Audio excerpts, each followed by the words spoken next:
जी, तो बच्चों, कैसे हैं आप? ठीक-ठाक हैं? सुबह फिर आपका पेपर है। मैं ओ लेवल के बच्चों की बात कर रहा हूँ और सुबह वो इंग्लिश का पेपर देंगे, शाम को उर्दू का पेपर देंगे। तो तैयारी आपकी ज़ाहिर बात है हो चुकी होगी, माशाल्लाह आपने बहुत पढ़ा होगा। तैयारी करने के मुख्तलिफ अंदाज़ होते हैं बच्चों के, कोई किसी तरह तैयार करता है, कोई किसी तरह से।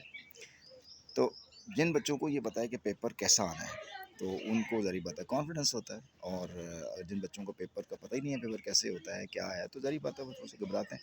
इवन जिन बच्चों को पता है, तो वो लिखना कैसे है, ये भी एक इश्यू है।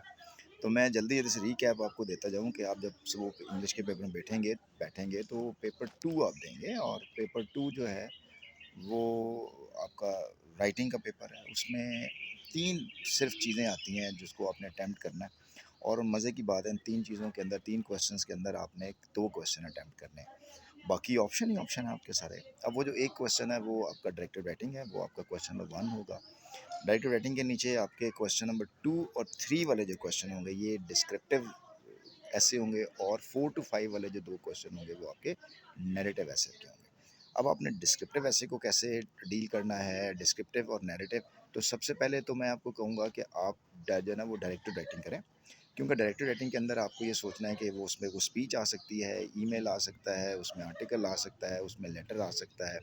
तो वो चाहे कुछ भी आए, बस ये आर्टिकल, स्पीच और इसमें जो रिपोर्ट राइटिंग के अंदर या लेटर के अंदर बच्चे कंफ्यूज होते हैं, यार मतलब ये कोई अलग सी चीज़ है। बिल्कुल कोई अलग सी चीज़ नहीं है, ये सब चीज़ें सेम है। बस उसके अंदर आपने वो जो सैल्यूटेशन होती है, मतलब उसको आपने आगाज़ कैसे करना है, उसमें ग्रीटिंग्स कैसे देनी है, एंड कैसे करना है और उसमें जो मेन चीज़ें जो लैंग्वेज का डिफरेंस होता है, टोन का डिफरेंस होता है, फॉर्मेलिटी का, फॉर्मल लैंग्वेज, इनफॉर्मल लैंग्वेज का फ़र्क होता है जो आपने ज़हन में रखना है। चाहे कुछ भी आ जाए, उसमें घबराने वाली कोई बात नहीं है। वो आपको सारी इंस्ट्रक्शन देता है कि आपने लेटर लिखना है तो वो एक्स्ट्रा लिखना है, उसके ऊपर डियर लिखना है, रिस्पेक्टेड लिखना है, कोई आपने रिपोर्ट बनानी है, आर्टिकल लिखना है तो उसका हेडिंग देनी है आपने, ठीक है। इसके बाद जब आप डिस्क्रिप्टिव और नैरेटिव पे आते हैं तो मेक श्योर दैट अच्छी तरह से क्लियर कर लें कि आप डिस्क्रिप्टिव ऐसे लिखने जा रहे हैं या नैरेटिव लिखने जा रहे हैं। और अगर आप डिस्क्रिप्टिव ऐसे लिखने जा रहे हैं तो उसके जो 2 टॉपिक में से कौन सा टॉपिक सेलेक्ट करेंगे, कि मतलब कोई इवेंट है, को वो मतलब पहले और दरमियान वाला उसको डिस्क्राइब करने वाले हैं या आप किसी फीलिंग को डिस्क्राइब करने वाले हैं, ठीक है। और अगर आप नैरेटिव स्टोरी लिखने जा रहे हैं तो तब भी आपने शो करना है कि नैरेटिव स्टोरी के अंदर कुछ सडन इंसिडेंट है जिसने आपकी ज़िंदगी को चेंज कर दिया या कोई सेंटेंस वाला बीच में है उसके मुताबिक लिखना है। तो आप कोई सा भी है पहले से अपने माइंड बनाया हुआ है, आपने माइंड मैपिंग की हुई है।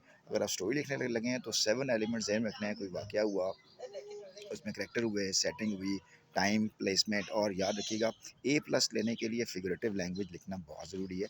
तो ये चीज़ें अगर आपके ज़हन में हैं, आप प्रिपेयर हैं, तो कॉन्फिडेंटली जाकर आप पेपर में बैठिए और उसमें ये कोशिश कीजिएगा कि आपके जो ग्रामर